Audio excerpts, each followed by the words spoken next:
ये जो है ना आपका सिलेबस, ये वाला जो हमने डाउनलोड किया 23 24 क्लास, जो आपका 23 24 यानी कि अभी आपको 24 के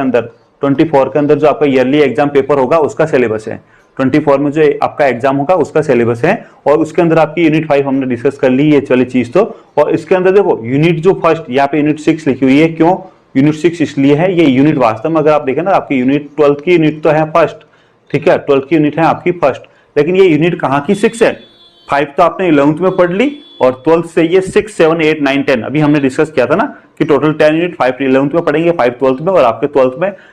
11th में 5 का अगर आपने एग्जाम दे दिया, अब जो 12th में लास्ट जो रिमेनिंग 5 यूनिट है उसका एग्जाम देंगे तो आपके सिलेबस में यूनिट नंबर 6 से लिखा हुआ मिलेगा आपको। क्या यूनिट 6 से लिखा हुआ मिलेगा, तो यूनिट 6 यानी कि आपके लिए 12th के लिए यूनिट फर्स्ट है ना। यूनिट फर्स्ट में रिप्रोडक्शन में जो आपका एनसीईआरटी की बुक है उसका फर्स्ट चैप्टर उन्होंने हटा दिया, सिलेबस कम हुआ, फर्स्ट चैप्टर नहीं है, अब आपके फर्स्ट चैप्टर नहीं है, नहीं पढ़ना है आपको, डायरेक्ट सेकंड चैप्टर से आना है पढ़ना है। वैसे फर्स्ट चैप्टर में ज्यादा कुछ था नहीं, फर्स्ट चैप्टर में ज्यादा कुछ था नहीं, जो आपका सेकंड और थर्ड चैप्टर है उनका इंट्रोडक्टरी था फर्स्ट, और फोर्थ चैप्टर का कुछ इंट्रोडक्शन था, बाकी सेकंड एंड थर्ड का मेन इंट्रोडक्टरी था फर्स्ट, और फोर्थ का भी कुछ इंट्रोडक्शन था, ठीक है। तो वो इंट्रोडक्शन फर्स्ट चैप्टर हटाने से भी हमें ज्यादा कुछ बेनिफिट हुआ नहीं, क्योंकि फर्स्ट चैप्टर वाला हमें सेकंड और थर्ड और फोर्थ में पढ़ना ही है, ठीक है। और फिर भी हमारा फर्स्ट चैप्टर हमारा हट गया, सिलेबस में नहीं है अब। तो जो सेकंड चैप्टर है, chapter second sexual reproduction in flowering plant, तो हाईलाइटर ले लेते हैं ना। सेकंड चैप्टर जो है आपका, क्या हाईलाइटर नहीं है, इरेजर ले लिया हमने, हाईलाइटर किधर है भाई, हाँ आ गया हाईलाइटर। ये आपका जो है ना sexual reproduction in flowering plant, हाँ देखो क्या मजेदार बन रहा है, मजा आ रहा है बनते बनते, राइट। तो sexual reproduction in flowering plant जो बना है हमारा, हाईलाइटर हुआ ना सेकंड चैप्टर। इसके अंदर देखो कुछ नहीं, बहुत ही अच्छा सा चैप्टर है, बहुत मजेदार इंटरेस्टिंग चैप्टर है। इसके अंदर करना क्या है वो सुनना, पढ़ना क्या है इसके अंदर, पढ़ना क्या है, sexual reproduction in flowering plant. देखो रिप्रोडक्शन का टाइप पढ़ना सबसे पहले तो एसेक्सुअल एंड सेक्सुअल इंट्रोडक्शन लेना बस, बहुत ज्यादा कुछ नहीं। एसेक्सुअल एंड सेक्सुअल, एसेक्सुअल का इंट्रोडक्शन, एसेक्सुअल में सिर्फ इंट्रोडक्शन और उसको कुछ एग्जांपल देख लेना है। उसके बाद सेक्सुअल रिप्रोडक्शन में जाना फ्लोवरिंग प्लांट की, ठीक है ना। तो सेक्सुअल रिप्रोडक्शन के अंदर भी हमें सेक्सुअल रिप्रोडक्शन कहाँ होगा, प्लांट्स हैं, प्लांट्स है तो प्लांट्स में सेक्सुअल रिप्रोडक्शन कहाँ होगा, कौन से ऑर्गन में होगा, फ्लोर में होगा ना, फ्लोर में होगा, कहाँ होगा, फ्लोर में। फ्लोर में उसका मेल एंड फीमेल दोनों पार्ट्स होते हैं और उसके अंदर सेक्सुअल रिप्रोडक्शन होता है ना। हाँ यहाँ पे थोड़ा सा आपको ये भी समझना होगा कि सेक्सुअल रिप्रोडक्शन क्यों होता है, सेक्सुअल रिप्रोडक्शन की इंपॉर्टेंस क्या है, थोड़ा सा समझना, ज्यादा कुछ नहीं, इंट्रोडक्शन जितना ही समझना है, ज्यादा कुछ नहीं। उसके बाद में आपको फ्लोर को डिफरेंट फ्लोर्स के पार्ट समझने हैं, उनका फंक्शन समझना है, क्या उनका रोल क्या है सेक्सुअल रिप्रोडक्शन में, जो पार्ट्स ऑफ फ्लोर है उसके रोल क्या है वो समझना है आपको, फ्लोर के जो डिफरेंट पार्ट्स का रोल समझना है, ठीक है। उसके बाद जो आपके पेस्टल हैं और जो स्टेमन है, यानी कि जो male reproductive system and female reproductive system, उसका स्ट्रक्चर और उसका मैकेनिज्म्स और उनके हार्मोन कंट्रोल मैकेनिज्म्स और रेगुलेशन समझना है आपको। देखो इसके जो इंपॉर्टेंट टॉपिक्स जो बन रहे हैं ना, मैकेनिज्म्स, जो पॉलिनेशन या जो सेक्सुअल रिप्रोडक्शन का जो मैकेनिज्म्स है इन फ्लोवरिंग प्लांट, इन फ्लोवर के अंदर जो मैकेनिज्म्स हो रहे हैं, है ना, उसका पहले तो स्ट्रक्चर देखना है, फिजियोलॉजी देखनी, उसका स्ट्रक्चर देखना है कि मेल गैमेट्स के उसका स्ट्रक्चर कैसा है। मेल गैमेट्स जो होता है ना, एंथर के अंदर क्या होगा, पोलन ग्रेन, ऑफ कोर्स यार, मेल गैमेट्स इन फ्लोवरिंग प्लांट क्या होता है, पोलन ग्रेन्स होता है, और फीमेल।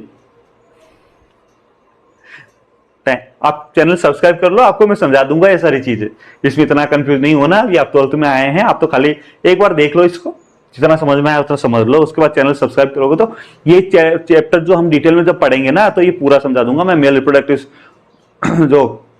मेल जो गैमेट्स हैं, है ना, और फीमेल गैमेट्स है, उनका स्ट्रक्चर कैसा होगा, है ना, पोलन ग्रेन है तो स्ट्रक्चर कैसा होगा, फीमेल गैमेट से ओव्यूल का स्ट्रक्चर कैसा होगा, 6 सेल होगा, 7 सेल होगा, 8 सेल होगा, है ना,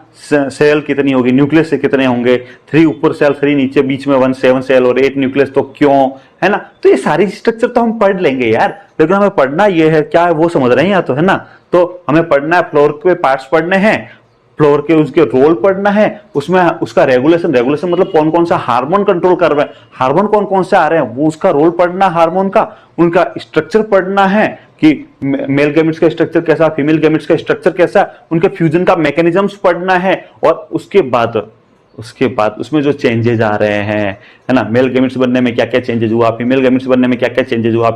जो आपकी फ्यूजन है, फ्यूजन हो रहा है मेल एंड फीमेल गैमेट्स है ना, उस वहां पर क्या फिजियोलॉजिकल चेंजेस आता है या फ्यूजन क्यों होता है, वहां कौन से हार्मोन का रोल होता है। उसके बाद में पोस्ट फर्टिलाइजेशन, फ्यूजन हो गया, फर्टिलाइजेशन हो गया, उसके बाद पोस्ट फर्टिलाइजेशन चेंज जो हो रहे हैं, उसके बाद उससे एम्ब्रियो कैसे बन रहा है, वो सारा पढ़ने वाले हैं इसके अंदर, सारा पढ़ना होगा है ना। एम्ब्रियो क्या बन रहा है, उस एम्ब्रियो का स्ट्रक्चर वगैरह, बस इतना ही है आपका, इतना ही है। फिर उसके अंदर जो है ना कुछ ऐसे भी प्लांट्स है जिसमें विदाउट फर्टिलाइजेशन सीड वगैरह बन जाते हैं, उनके बारे में इंट्रोडक्टरी नॉलेज देना है, बस ज्यादा डिटेल में नहीं जाना है। और इसके साथ ही आपका chapter second complete, chapter second complete, बस इतना ही पढ़ना है इसके अंदर, इतना ही है, इससे ज्यादा कुछ नहीं है इतना ही है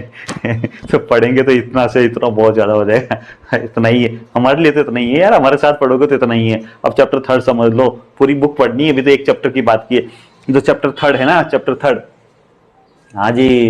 ये वाला चैप्टर थर्ड करें हाईलाइटेड इसको भी, अरे यार कर लेते, चल इसको ग्रीन कलर से हाईलाइटेड करते हैं, उसको येलो से किया था, हाँ क्या मजेदार बन रहा है, हाँ देखो थोड़ा मजा लेते हैं, मजा थोड़ा ऐसे बनता है। ये आपका chapter third, chapter third human reproduction system, human reproduction system किसकी बात करेंगे, ह्यूमन बींग्स की बात करेंगे। अरे पेन आ जा भाई, हाँ ह्यूमन की बात करेंगे, human, human means, human means, अरे यार जानते हो तुम लोग, इतना मेरे पे डिपेंड मत हो, तुम्हें भी पता है ह्यूमन मीन्स क्या होता है। ह्यूमन रिप्रोडक्टिव सिस्टम में भी वही चीज पढ़नी है जो प्लांट रिप्रोडक्शन के समय या sexual reproduction in flooring plants में पढ़ रहा था मैं। देखो फ्लोरिंग प्लांट्स का मतलब भी आपको पता होना चाहिए, फ्लोरिंग प्लांट मींस एंजियोस्पर्म। हमने 11th के अंदर प्लांट्स पढ़े थे ना, एल्गी पढ़ा था, bryophytes, pteridophytes, gymnosperm and angiosperm. तो आपको सेकंड चैप्टर में सिर्फ एंजियोस्पर्म यानी को ही पढ़ना है, राइट। और फिर थर्ड चैप्टर के अंदर ह्यूमन रिप्रोडक्शन मतलब ह्यूमन के अंदर रिप्रोडक्शन देखना है, तो वहां पर भी वो सारी चीजें देखनी जो सेकंड चैप्टर में देखा था, बस चेंजेस ये हो जाएगा, हम फ्लोरिंग प्लांट्स के अंदर सारी चीज देख रहे थे या ह्यूमन बींग्स में देखेंगे। ह्यूमन बींग्स में मेल गेमिट्स कौन सा है, फीमेल गेमिट्स कौन सा है, मेल गेमिट्स का स्ट्रक्चर कैसा है, मेल गेमिट्स में कौन कौन से मेल जो गेमिट फॉर्मेशन हो रहा है उसमें कौन कौन से हार्मोन इनका रोल इंपॉर्टेंस है, फीमेल गेमिट्स में कौन कौन से हार्मोन का रोल इंपॉर्टेंस है, उन हार्मोन को कंट्रोल कौन कर रहा है, राइट है ना, हार्मोन को कंट्रोल कौन कर रहा है, सेक्सुअल हार्मोन जो है उनको कंट्रोल कौन कर रहा है, जो गैमिट फॉर्मेशन को कंट्रोल कौन कर रहा है, gamete formation, during gamete formation आपकी बॉडी के अंदर क्या क्या चेंजेस हो रहे हैं, हार्मोनल चेंजेस, फिजियोलॉजिकल चेंजेस, वो सारे पढ़ने वाले हैं, है ना। उसके बाद वो मेल एंड फीमेल गैमेट्स का फ्यूजन होना, मेल एंड गैमेट्स जो reproductive male and female reproductive system है उसका स्ट्रक्चर है, उसमें हार्मोन के रोल्स जो हैं, हार्मोन का जो इंपॉर्टेंस है, वो सारा थर्ड चैप्टर के अंदर पढ़ना है, वो सारा थर्ड चैप्टर। उसके बाद फ्यूजन बनने के बाद जो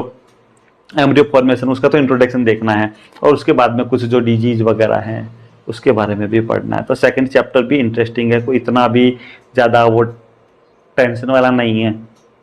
फिर भी ये जो यूनिट है ना आपकी फर्स्ट यूनिट टेंशन वाला नहीं, पर इसमें से बहुत घुमा फिरा के क्वेश्चन आते हैं यार, बहुत टफ क्वेश्चन आता है यार कई बार, जो मल्टीपल चॉइस के क्वेश्चन आते हैं। अगर आप नीट की तैयारी कर रहे हैं ना, देखो सच बताऊं 12th क्लास में तो इतना कोई प्रॉब्लम नहीं है, 12th क्लास में तो इजीली हो जाता है यार क्लियर, ये तो क्वेश्चन फिक्स है 12th क्लास के, है ना। इवन आप एक महीने मुझसे पढ़ लोगे तो भी 70% मार्क्स तो ले आओगे। एक महीने के अंदर आप 70 कुछ नहीं पढ़ा और 1 मंथ तक मेरे पास आ जाओ, 1 मंथ मुझसे पढ़ के चले जाओ, आप 70% मार्क्स तो वैसे ही ला दोगे। तो 12th क्लास को इतना हेडेक नहीं है, आपका जो नीट वाला हेडेक है, नीट में यहाँ से क्वेश्चन ऐसे आते हैं कि आप लोगों से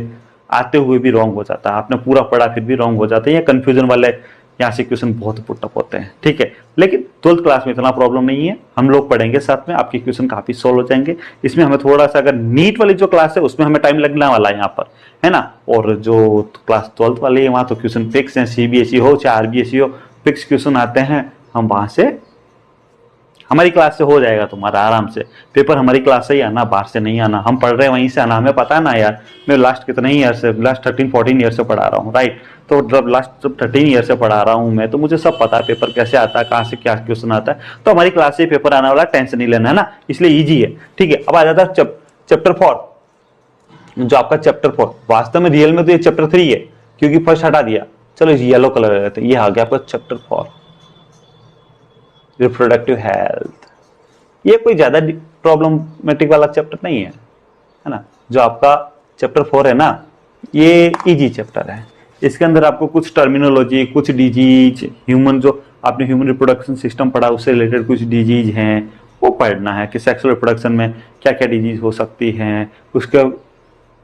प्रिकॉशन क्या है, वो डिजीज क्या होती है, उस डिजीज की तो इंट्रोडक्टरी नॉलेज चाहिए। तो चैप्टर 4 जो है ज़्यादा